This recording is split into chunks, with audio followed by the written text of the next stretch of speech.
that U.S. bombers carried out strikes today at 3 Iranian nuclear sites. One at Natanz, a site that had previously been hit by Israel. Israel and Iran have been trading strikes since Israel's surprise attack last Friday. Israel has already attacked the site at Natanz. Now the United States has done so as well. Another nuclear site near Isfahan in Iran, and also, according to the president, the facility called Fordow, which is a deeply buried facility.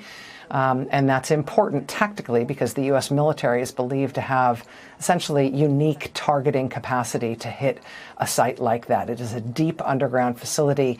The United States has essentially developed weapons specifically to target facilities like that one. And so these B-2 bombers that have reportedly carried out these strikes tonight in Iran are aircraft with capacity that no other military in the world really has. Okay, everyone, gather around because the world has woken up to another Trump moment. The U.S. has struck 3 nuclear facilities in Iran. Yes, 3. One is Natanz. Israel had already struck it, and now we've joined in. The other is Isfahan, and the most critical one, Fordow. This is not a place that can be blown to bits with a hand grenade. It's built underground. But our guys went in and buried it with B-2 bombers. Think about it. What does it mean for a man who came in saying, "We don't want war," to start a war in his second term? He built his campaign on ending endless wars, but now he's bombing nuclear facilities. This isn't just a contradiction, it's outright deception. We can't figure out why the guys who get elected on an anti-war platform always end up starting surprise wars.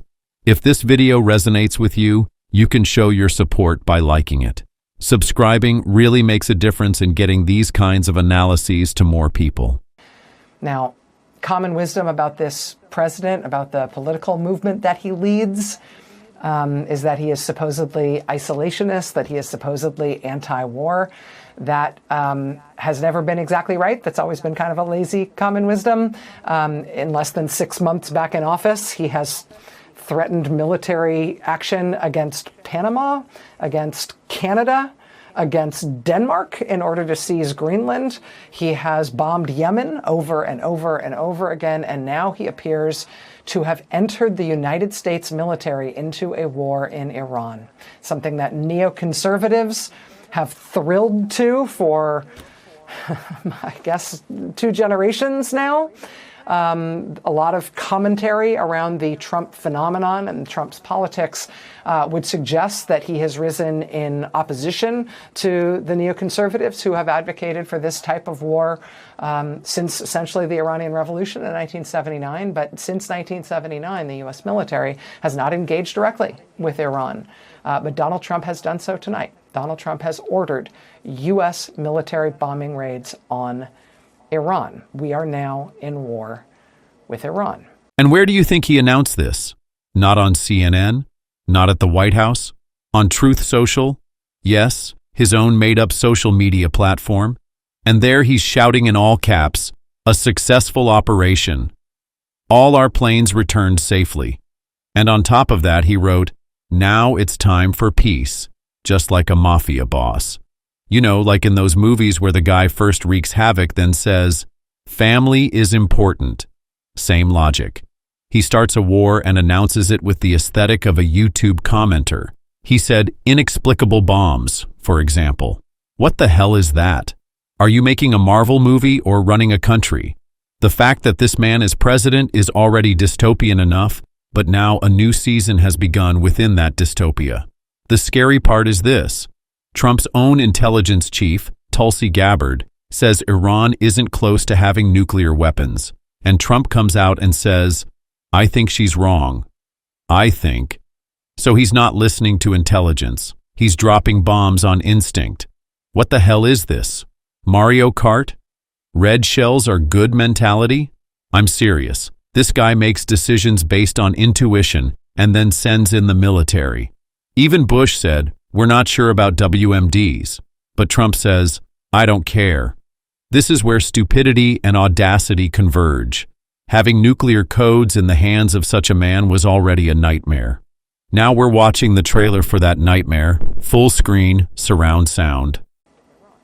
President Trump announced the strikes on his niche social media platform, which is called Truth Social.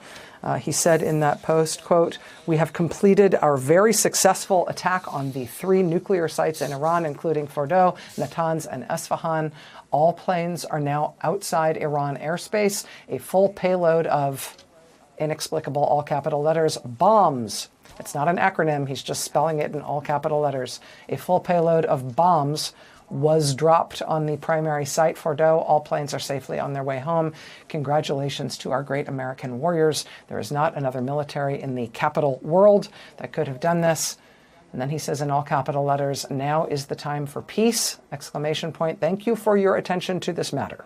The president, in his quirky spelling and delivery, delivering the most sober possible message to the American people, who have been largely opposed to and afraid of a potential U.S. war with Iran, again, for generations.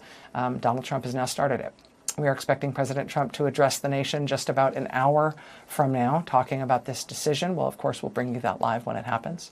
Joining us now from Washington, D.C. is NBC News White House correspondent Monica Alba. Monica, thanks very much for being with us. I know this is crunch time. What can you tell us about this decision tonight and what we know about the potential scope of this military engagement? According to information leaked from the White House, this attack has been planned for weeks. So even when Trump says, "I don't act on a whim," he's acting on a whim.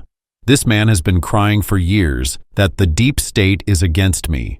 Now he's taken that deep state and plunged it into the heart of Iran. It's unclear who is in charge. Even his own supporters are confused. Weren't we against foreign intervention? They ask. But if your leader wakes up one morning and says, "I feel like bombing the Middle East today," then you've gone from MAGA to MAP, Make America Pulverize. This is the new phase of Trumpism, the fantasy of spreading freedom with bombs. What did Congress do? Nothing. Because Trump doesn't care about Congress anyway. Did he get authorization? No. He just pressed the button as he saw fit. Congress was still saying, maybe we'll vote on it next week, but the man had already completed the operation. And the worst part is that the American people didn't even realize when this war started. One morning we woke up and we were at war with Iran. It's not enough to say, we just hit a nuclear facility. Because the moment you bomb another country, it's no longer you who determines what happens, but the other side. If Iran doesn't back down, and why should it, we're already in a quagmire. Moreover, this time there are no Bushes or Cheneys. This time, the leading role is played by a reality TV star who declared war on his own Twitter account. If you believe it's important not to remain silent on such issues, you can amplify this voice by liking the video and subscribing. Because sometimes a subscription is not just a follow, it's a stance. And finally, cracks are beginning to appear within the MAGA camp.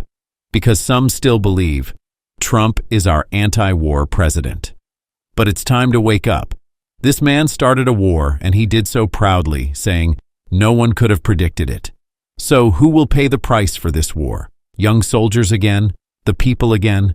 This country is not a reality show. But if we don't stand up to this man, new seasons of this dystopia will follow.